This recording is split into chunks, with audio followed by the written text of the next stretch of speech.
നീ ഏത് ഫുട്ബോൾ പ്ലെയറുടെ ഫാനാണ് എന്ന് പറഞ്ഞേ നോക്കട്ടെ. ഈ ചെറുക്കൻ്റെ ഒരു കാര്യം, എടാ നിനക്കറിയത്തില്ലേ ഏറ്റവും കൂടുതൽ ഇഷ്ടപ്പെട്ട ഫുട്ബോൾ പ്ലെയർ ആരായിരിക്കുന്നു? എടാ ക്രിസ്ത്യാനോ റൊണാൾഡോ. നീ ഒന്നുകൂടെ പറഞ്ഞേ, പേരെന്താ?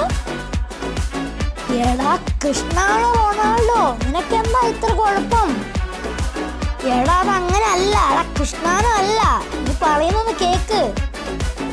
നീ കൂടുതലൊന്നും പറയണ്ട, എനിക്ക് എല്ലാം അറിയാം ഫുട്ബോളിനെ പറ്റി. ക്രിസ്ത്യാനോ ആണ്, ക്രിസ്ത്യാനോ റൊണാൾഡോ, CR7.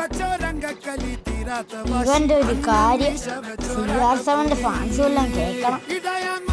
അല്ല എന്നെ കളിയാക്കി നിർത്ത്. നിന്റെ ഫേവറേറ്റ് ഫുട്ബോൾ പ്ലെയർ ആരാ? അല്ല അതിപ്പോ നീ അറിയണ്ട. അല്ല പിന്നെ അവന്റെ CR7 എന്താണ് എന്റെ കൃഷ്ണ?